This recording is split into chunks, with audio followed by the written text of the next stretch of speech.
Hey there. Welcome to another episode of Carve Your Own Fucking Path, a podcast made to inspire you to create a life and business on your own terms. You'll hear candid interviews with people who have boldly decided to blaze their own trail, and the occasional solo show with me, your host.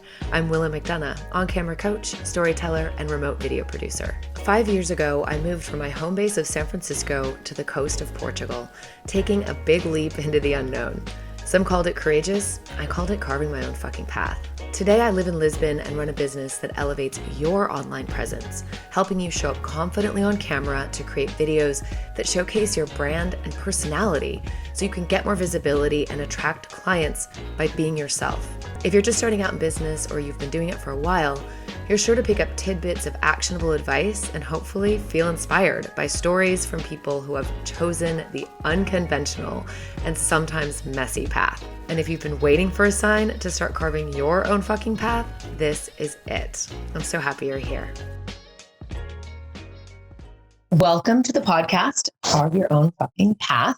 Today, I have Robin Finney. She's a writer, nomad, international speaker, model, and aunt extraordinaire on a mission to do photo shoots in countries all over the world. Can you just give us a little bit of an intro and your past life, as I like to call it? Tell us what path were you on? Yes, absolutely. So that pretty much sums up where I'm at, but I like to say there's a term multi-potentialite, where Ooh. it's people who they have like multiple avenues and different skills or talents or jobs. It's not like they fit into one category. So I kind of feel like that's where I'm at, because it's been really great to know that, because before that I felt very scattered and thought that I had to just identify it all as one thing. And then I started meeting people and learned that there's so many people out there who have differences like this. So it's been really great. And just with my past life, I've been traveling the world for the past year and a half, solo travel. Before that, I was in a corporate marketing job for 11 years, and I worked for the same company that entire time. I was just continued to stay with them.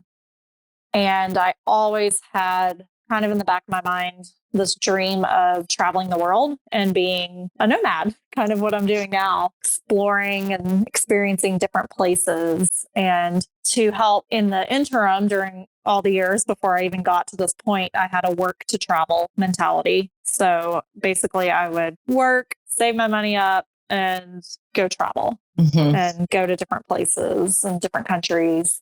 And it just got to a point where I wanted to travel more than work at my set 9-to-5 job.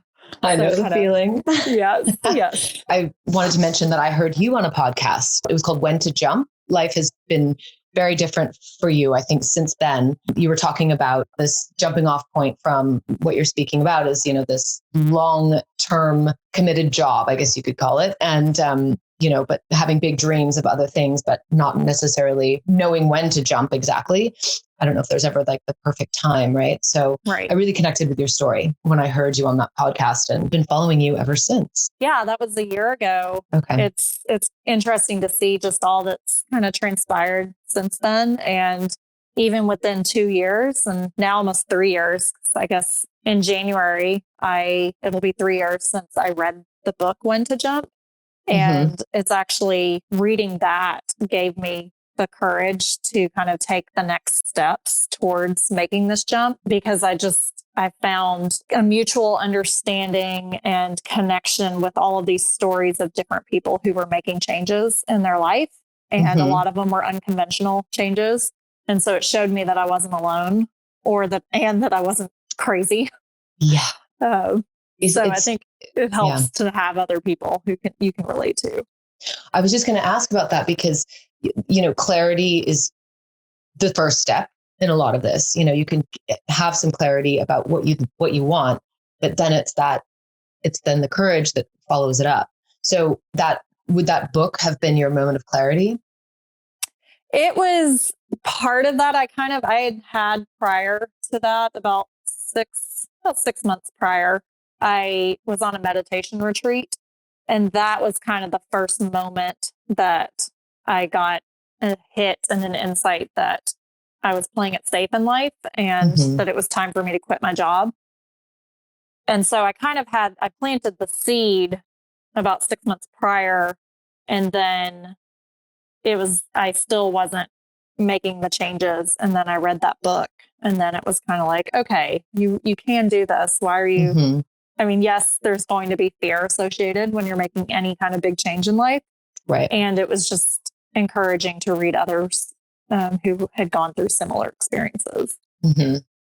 Definitely. I know the feeling as well of feeling alone in it and not connecting to where you're at culturally, which again, for me as well is the United States and friends and people that are familiar for a long time and things. But whenever I started traveling solo as well, things totally shifted. And I'm like, I just want something different. And with that feeling of isolation in it and, what's wrong with me? I don't know if you ask those same questions, Yes. If you question yourself. Did you feel like you needed permission from somebody or to make this big decision? Yes. I felt so, it's so interesting because I've gone through a lot of deep inner work the past several years. And I used to look at it like seeking permission from others. Like I needed that validation in order to move forward. And what I realized was the more I've traveled and just allowed myself to experience more and basically break open myself and kind of start again in many ways, I realized that the permission I needed was from myself. It's a big one. And it's subconscious. It is. And it's it's an internal battle in many ways. And I think when we're in that moment or going through those experiences, we think that something's wrong, or we think that we're unique and we're the only ones dealing with it. And in reality, everybody's dealing with some kind of internal, I don't know if it's a battle for everyone, but I think at some point in life, we all kind of go through an identity shift and take a step back and start questioning things about our life and looking at it differently. Mm-hmm. And you did this at a pretty young age, I have to say. You just turned 35. Yes. Happy birthday. Thank you. And, to be in a job for that long, and I think taking that bold move is huge. So I commend you for that. It takes a lot of courage. Yeah. And it's interesting that you say at a young age, because I would meet, like when I was traveling, I would meet a lot of like 20 somethings, or I would say like, oh, why didn't I do this when I was in my 20s? And now that I'm where I'm at in my life, I know that it had to happen in my 30s, because I feel like when you're in your 30s, that's when you're becoming more self-aware and owning who you are and what you want. And so it's kind of, in some ways I felt like I had the question of like, oh, am I too old to do this? Which now is silly, because I'm like, 30s are not old. But no, 3 years ago when I was looking at it, I was like, oh, am I too old to be doing this? I'm wondering if you get this response from people a lot, people that you know or people that you may not know, but that they wished they could do what you're doing. If you had insecurities about what you just said, that you're too old to be doing this, do you get a lot of people saying that they wish that they could do or have the courage to do what you're doing? I do. I get there's few people that will actually say they wish they were doing what I'm doing, or they'll be like, oh, your life is so glamorous, or it's amazing. And the most I get, though, is the courage. People saying, I wish I had the courage to do what you're doing. And I think for them, a lot of times you can look at somebody's life and there's aspects of their life that you wish that you had and that you could embody. And it's not that you're wanting their life per se, but it's almost like a mirror back to you. And so in that way, it's when you're looking at somebody doing something else, it's like you're craving that courage that it takes to make those steps or to take those steps and move forward. Do you feel like you are courageous? I do. Yes. At times when I would get that comment, I was kind of like, I don't know. I don't know if I'm courageous. But now the longer I do it, and the longer that I've been away from having a set like 9-to-5 job, I can definitely feel the courage and acknowledge myself for that. Okay. I'm curious if now that you're living a nomadic life, pretty much the last year and a half, roughly, right? Yes. Okay. Is it so I don't know if you're a big planner. I'm the opposite. I'm somewhat addicted to the unknown. Oh, absolutely. Okay. So you don't necessarily plan everything out. You're just like, no, I'm going to, just to give a little glimpse to people, I'm leaving on Sunday and I'm flying to Spain, and I'm ringing the New Year in Tunisia, and I have no plans. I haven't booked where I'm staying yet. Love it. And that's 5 days from now. So I'm very much, I'm a dreamer. I'm a visionary, and I've always believed that it's going to come together. And I find, for me, my personality, I find that there's so much beauty in the unknown. And there are certain things like I'm at the point where I don't like to show up places without at least having a place to stay booked in advance. Sometimes I am booking it right when I'm landing in the city. And then the rest, I just like showing up places and asking the people who know it the best, the people who live there, the locals, and asking them like, what do you enjoy? What do you like? What should I see? And I just meet so many people that way. And you can totally meet people the same if you're a planner and it's like, you have it all together. But it's just, I've learned throughout this process, and that's part of my growth development, has been owning that part of me that enjoys the spontaneity of just showing up somewhere and trusting that the universe is going to take care of me and provide for me. Is this something that's been deep inside you for a long time, forever? And then you're just now acknowledging it and, like you said, honoring it? Or is it something that's developed ever since you took the leap? I think I've noticed it more since I've taken the leap. And I think it's something that's always been within me. I just haven't given myself permission to experience it. In the past, I would make myself wrong about like this lifestyle. And that was part of my battle when I finally quit my corporate job. I traveled for 8 months in 2018, and without looking for a job and without taking on anything. And I had to battle with leaving the 9-to-5 structured American life and letting all of that go. And I was battling with that for a while. Like, I've got to find something that's a little more secure, or I can't do this on my own, or I want to do this, but can I do it? And it was just like it was a big internal battle that I had to go through. It's a rewiring, essentially. Yes. I think, because I remember on a Monday, and Monday is a very distinct feeling that I had. I wasn't in corporate for that long, but my last real job was in corporate America pretty much, and lived for the weekends, Monday blues, that whole thing. And I remember after I moved abroad to Portugal, I was surfing on a Monday and I was like, oh my God, it's a beautiful day, perfect outside. But I realized it was a Monday and I couldn't enjoy myself because I had the guilt. But now that's long gone. It definitely it goes fades. Away. Yeah. But I just thought, we're just so wired, a certain way, and it's cultural. It's something that takes a while, I think, consciously, again, to give yourself permission to do it differently. Yes, it does. So I was going to ask as well. So when you quit your job, did you have any plan for the next steps, or was it just, okay, I know you booked a ticket to a one-way to Australia. Did you have anything else set up? Like, did you think, I'm giving myself this much time? I'm just curious about like the financial side of things, because a lot of people think it's so expensive to travel. I don't know if you agree, but it's actually much less. It can be much less. Right.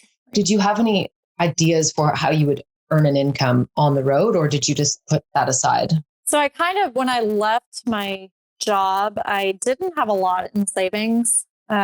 And I think I had maybe $500 in savings. And then I had about 1 month's pay. And then my company ended up giving me my quarterly bonus. Okay. So I had like, I don't know how much, maybe $5,000 or $6,000 to start. And then I went to Australia, and then I already had plans to go to Thailand. And I knew that it's cheaper, right? Your dollar will stretch further there. So I did that. And then I came back to the States about 7-8 weeks later, and I was clear. First weekend, I was clear that this is what I wanted to do, and I was living that. So So then I sold my car and I was living off of that for a while. Okay. And I gave myself, when I first started, I was like, I'm not taking on any jobs. I just want to break. Mm-hmm. I was kind of burned out, and I just was like, I just want to travel and experience life. And I felt so much freedom in that. And I think the freedom, it wasn't because I was giving up responsibility to not having a job or anything, but the freedom was that I was honoring what I had set out to do in the beginning. And so it was like giving myself permission to not work because I had it in my head that I had to work. And so once I did that, then I came back and I gave myself a timeline. And then I came back in January, and that's when I was like, okay, now I know I've been living this, and now what can I do to sustain it so that I can continue doing it? So then that's when I really started into seeking different opportunities and looking at like, what do I want to build on my own? Did you ever see yourself as an entrepreneur? When I started the journey, I did not. I really had no clear vision though, because I also didn't see myself going back to working in a traditional job. So I wasn't quite certain on that. I kept getting connected with coaches, and it's like, it's in a way, it's like the law of attraction. My coach likes to call it law of awareness, which I like that because I can look at it like whatever it is that you're looking at in life. It's even to the point where it's like, if you're dating somebody and they drive a white car, you start seeing white cars everywhere. Yep. And so I started seeing coaches and meeting coaches everywhere. And I started seeing that there's different, I was like, oh, this is a different avenue. I had a coach before I was working with a coach, and I'd never really seen myself doing that, but I kept finding myself kind of connecting to them. That kind of opened up something new for me and allowed me to start seeing that there are different ways of living and different ways of traveling. And I met different nomads who were business owners, and it kind of planted a seed within me and showed me like, oh, you can build a business. You have everything you need within you. Just what is it that you want to build? Yeah. You keep bringing up like trusting and trusting that things will work out. Has the feeling, I'm just thinking in the past, again, your past life, and when you would look at your life, I'm just curious what that looked like. I know you were planning trips, sounds like every chance you could. Yes. And then now, what is the feeling? What's the difference when you look ahead? Yeah, the difference now is, so before when I was working to travel, I would place so many expectations on my trips and think every trip, I would think that is the trip that's going to solve all my problems. And then I would come back defeated because it wasn't the case. And then I would have to plan another trip in order to have something to look forward to. And now that I've been on this experience for a year and a half, it's really allowed me to be more present to where I am, no matter where I am. So, because before I would be in Dallas and I would be so antsy and not enjoying my life. I would be miserable because all I was thinking about was travel. And now I'm like, it's beautiful because I'm able to, like, even this week, for Christmas, I decided to take advantage of having a place to myself for a week. And so I chose to stay here rather than going anywhere. And so it's learning to honor my needs wherever I am and know that I can live a full life no matter where I am. Yes, I love travel and it opens up new experiences for me. And I can still find that same level of curiosity when I'm present and aware. That's huge. I love that because it's, again, I've had a similar, experience of travel would feed this curiosity, but also trying to, again, fix things that weren't working. Right. And distract from things and not necessarily being present, because I hate to say it's not real life because it can be real life. Now you're living proof of that, I think, but then being comfortable wherever, this quote, wherever you go, there you are. Yes. I remember hearing that when I was pretty young, in my early 20s, and I always had a new boyfriend or new job or new place to live. I was always changing my external in search or in hopes that it would fix whatever was going on, whatever problems were there. And then when I heard that it was kind of a wake-up call. Okay, the key is to be okay wherever Right. you are. But it sounds like what you've given yourself is the freedom and the permission. And I think that's honoring yourself ultimately. So through that, I don't know if all your problems have been solved, right? Through this. I feel like it's never ending. I feel like we're always up leveling ourselves. Yeah. It's like once you get one thing figured out or worked out, then there's the next thing. Right. And now I'm so grateful that I have all of these tools so that I can be prepared for whatever it is that comes my way. And it's interesting you said that about that quote, because what's been on my mind lately, and I'm going to write a blog post about this because I've been thinking about that quote, not all who wander are lost. Yeah. And a good one. Lately, the subtitle for me, or the sub phrase or whatever you want to call it, is, and it's okay if you are. Yeah. Because what I realized is I mean, it took me a good year to be comfortable with this lifestyle. And in many ways, I was like chasing a new identity, even though that identity was with me the whole time. I was on this journey and just really trying to uncover and figure out who I am away from my past life that I'd been living. And so I think even then, I think it's okay to know that even if you are on a journey and you're not quite sure of where you're going, it's perfectly okay to be in that place. Being able to admit that and say, I really don't know, is empowering. I feel like in for yourself and others, because we're a bit obsessed with where is this going to lead, or what's next. Like you have one kid, people are like, when are you having the second one? And it's like we're always chasing the next thing in life. And I think it comes back to that being present to wherever you are, whatever life has for you, and being okay with it at all stages. Well, I'm curious about love on the road now that you've chosen this lifestyle. Yeah, it's so interesting because you were the first person who's ever asked me this question. Really? Because I haven't really dated much of my life, and I've been very independent and single. And I think in the past I've given out this vibe to where my parents don't even ask, that I'm just like, nope, I'm on my own. I got this. I don't need anyone. I've always said that if I meet someone, great. And if not, I'm not going to go looking for them, because I believe that you're complete on your own, no matter what. And however, at the same time, it's also nice to have someone. And I did meet someone when I was in Morocco on a photo shoot and a few months ago. And it was the least likely place I would ever expect to meet someone. And so I'm still entertaining that and seeing what that looks like. That's fun. And again, like you said, you were not expecting it, and that's when it happens. Well, that's what they say. And it's like I was in my element. I was doing what I love. And I think that's part of it too, is oftentimes, and I don't think there's not a right or wrong way. It's like, if you really want to be with someone and you choose online dating or however you go about it, do whatever works for you. And I had always heard in the past, it's like when you're doing what you love, that's when you'll attract. And I never believed it, because I was always very cynical, I think, about that. And then I met somebody doing something I loved, and I was like, oh, okay, that's interesting. Oh, maybe there is something to that. Well, it makes sense. Again, with the law of attraction or awareness, it's when you're fully present and enjoying yourself and in your element. Like you said, it's a vibration. Yes. And it does attract people, hopefully the right kind of people. Yes.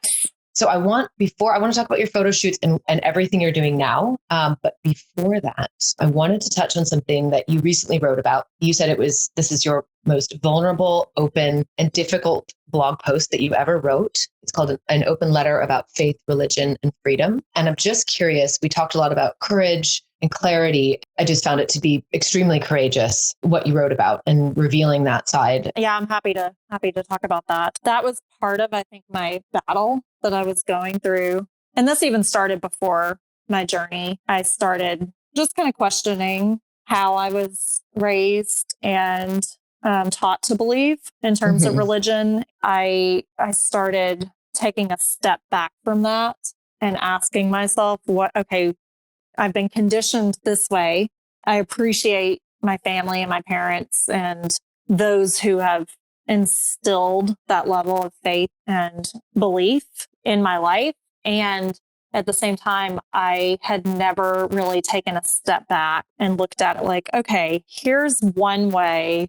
Now, is there another way? And if so, what is that way? And that's been part of my journey too, is kind of dissecting that and allowing myself to go there, because that was part of it with writing that blog post. It was very vulnerable for me because I felt in many ways that I was living life as a chameleon. I would show up and just be the person people wanted me to be, or who I thought they wanted me to be, just so I could fit in, not cause drama, not cause conflict. It was for myself to just step out and just say, this is where I've been and this is who I am. And I can't lie to myself anymore. And it was, I was so blown away by the response that I was met from it. And I had so many people reach out to me and say, I completely relate to this. I have a very similar background. Thank you for sharing this. Thank you for saying it. Or I feel the same way, yet I don't have the courage to step forward. And I acknowledge you for doing that. And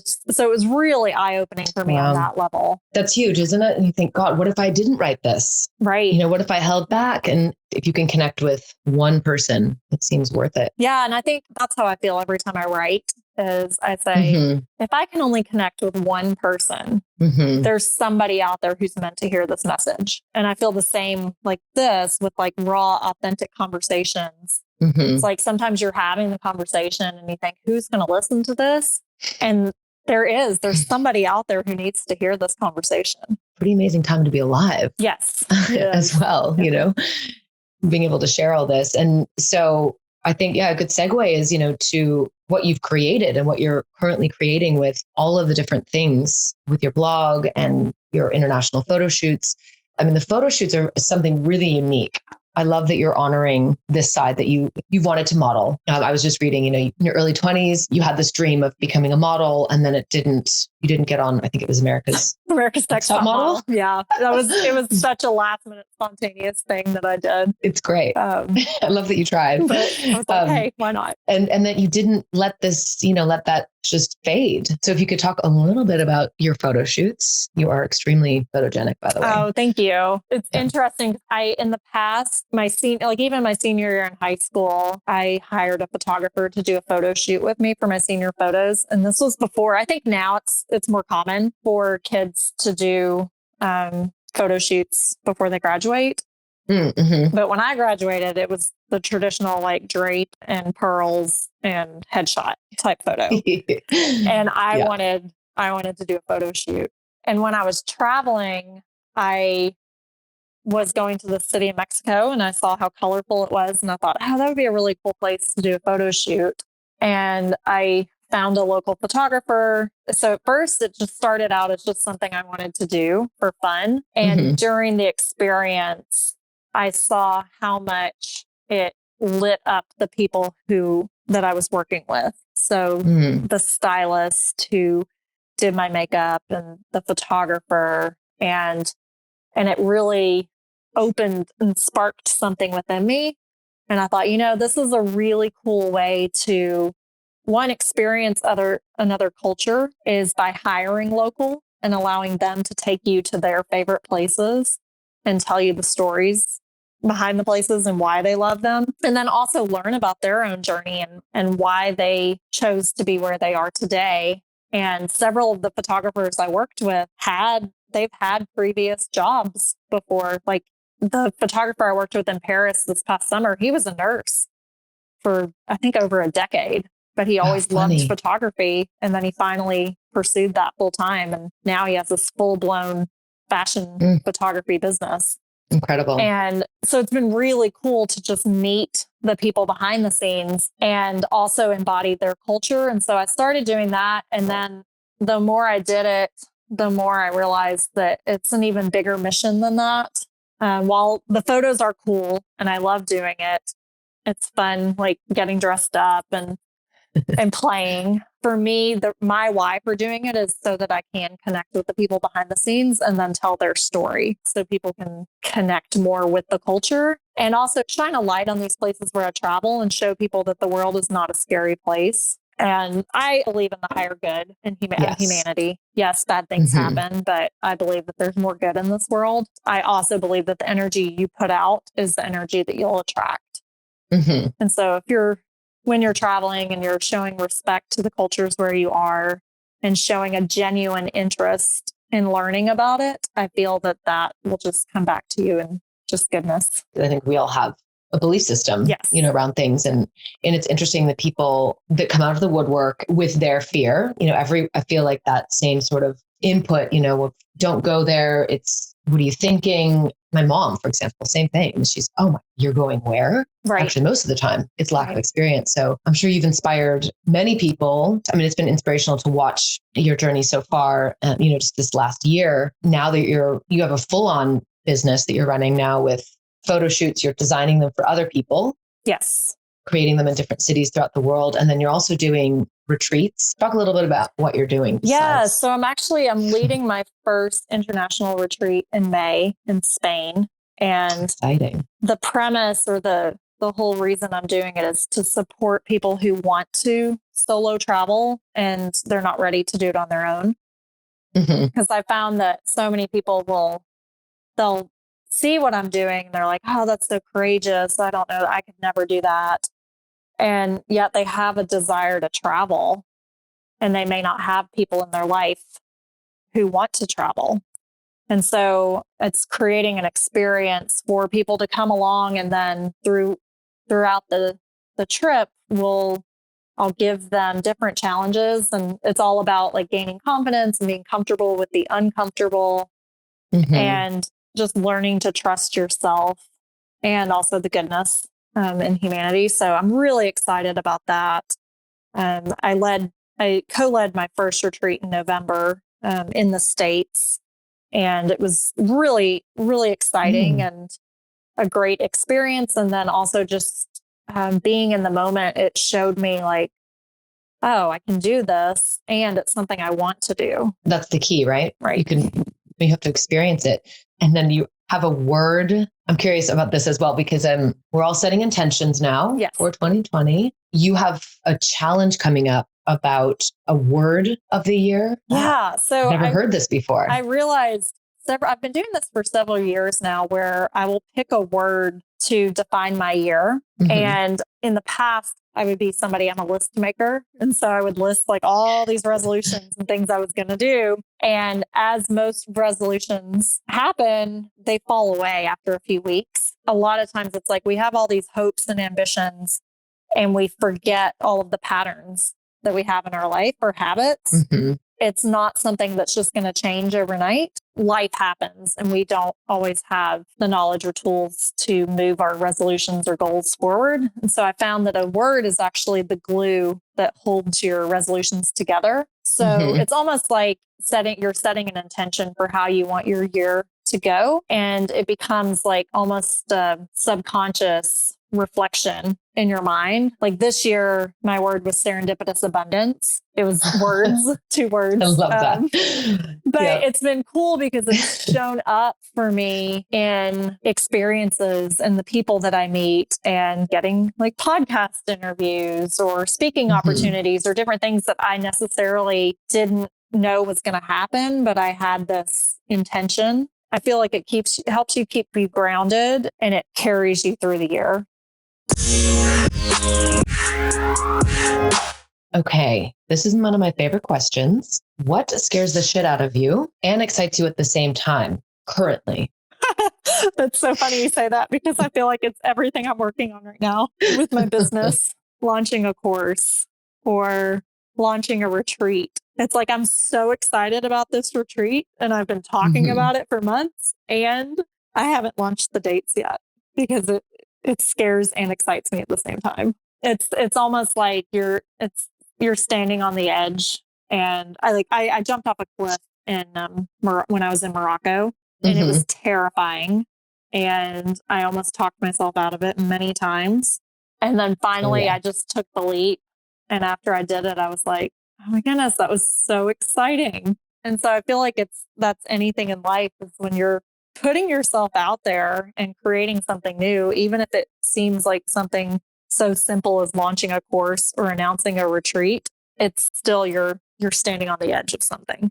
I wouldn't discount it. It's a huge deal. Partly like, here I am, and then the follow through. Right. It's about keeping yourself accountable. Exactly. Being accountable to yourself. And that is very scary, because it's easy way to step back and not be seen. And you clearly want to be seen. Right. Interesting too, because I think a lot of people may expect my answer to be something with travel. And I often say it's easier for me to show up in a country where I don't know anybody and I don't know what I'm doing. It's easier for me to do that than it is to launch something. Because for me, it's more internal.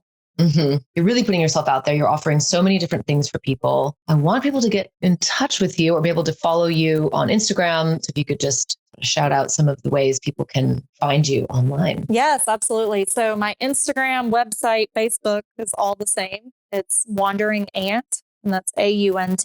That's easy. Yeah. And we didn't even talk about you being an auntie, which is clearly a huge part of your life as well. It is. I have 4 nieces and a nephew. I wanted to include them in my travels. So. Have they, I'm not sure of the ages exactly, but have they said anything to you like, I want to do what you're doing. I want to be like you when I grow up? Yeah, my 14-year-old niece, I told her years ago that when she turned 16, I would take her on an international trip. And I'm realizing, that's 2 years away. But she told me the other day, she said, she was like, I'm Sagittarius. And she said, Sagittarius, we're adventurous. And I think I'm going to be adventurous and travel like you.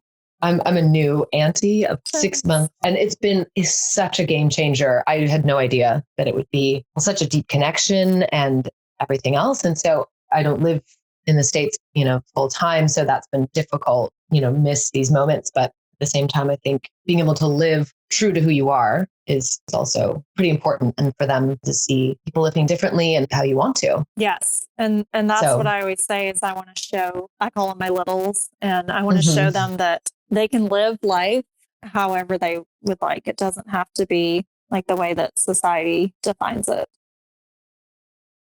Amen. Thank you, Robin, for joining the podcast, and find Robin at Wandering Ant on Instagram and her website at wanderingant.com. That brings us to the end of this episode. Thank you so much for being here. If you enjoy the show, please rate and review on Apple Podcasts. It makes a big difference for visibility. And even better, share this episode with a friend. And don't forget to subscribe so you never miss an episode every other Wednesday. If you're interested in working together to elevate your online presence, I'd love to hear from you. Reach out to me on Instagram at whereiswillow. I also hang out on LinkedIn, Willow McDonough. Until then, cheers to carving your own fucking path. I love you.